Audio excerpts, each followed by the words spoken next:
Hello there.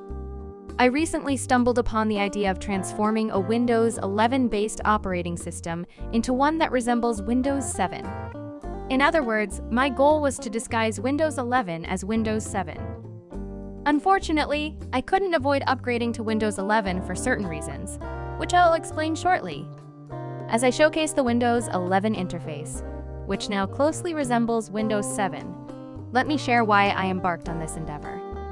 If you're interested in giving your computer the look and feel of Windows 7, you've come to the right place. Although this is a subjective matter, I'm determined to create a comprehensive guide to transform your Windows 11-based computer into what appears to be a Windows 7-based one. But that's not all. I'll also provide a collection of classic apps that are completely telemetry-free, enhancing your privacy while running what appears to be Windows 7, although it's actually Windows 11 under the hood. I'm just one of many people who used Windows 7 as their primary operating system for several years. Those were the golden days when Windows 7 was a product rather than a service. Microsoft prioritized user privacy, a commitment proudly featured in their marketing campaigns during that era. Following Windows Vista's less than stellar reception, Windows 7 received extra attention to surpass expectations, which it did in nearly every aspect. It even earned the title of Best Windows Operating System ever. Many, including myself, still cherish it and long to experience its user interface once more. Following Windows 7, Windows 8 faced a similar fate as Windows Vista. However, Microsoft made a significant discovery during this time that would forever alter the course of the Windows operating system. With the rise of data collecting giants like Facebook and others, Microsoft realized it had erred by prioritizing user privacy.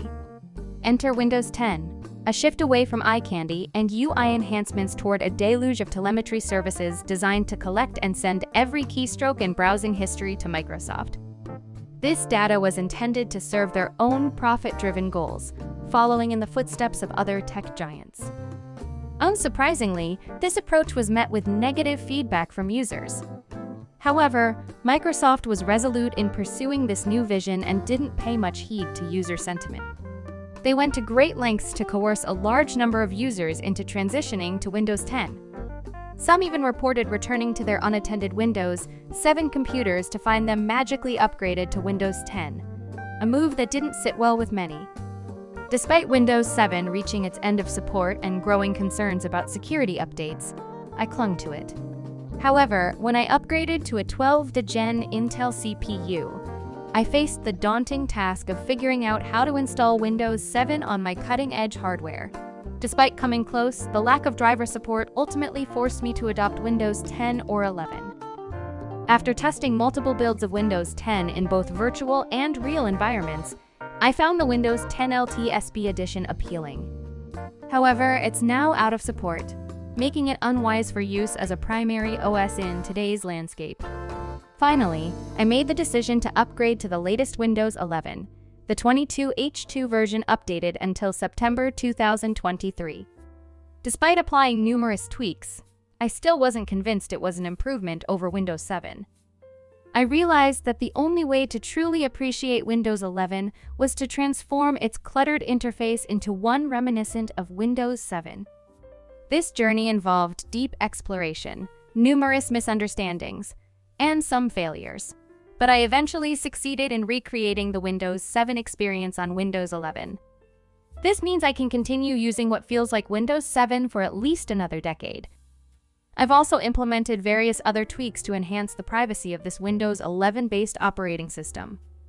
While this may seem like just another Windows-based video, if I receive enough interest and feedback, I'll create an uncut tutorial on how to replicate the great experience that Windows 7 once offered on Windows 11.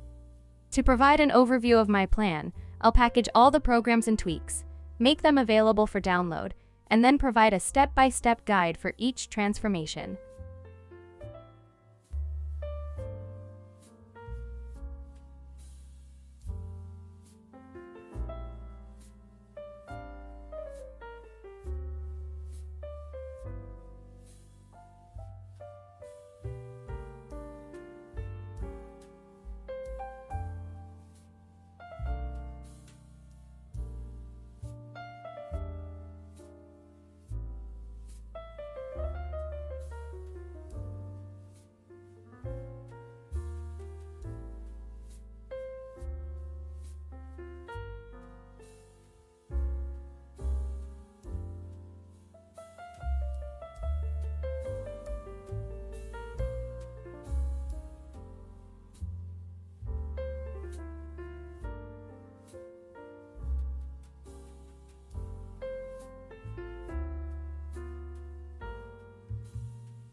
I hope you've enjoyed this personal Windows story.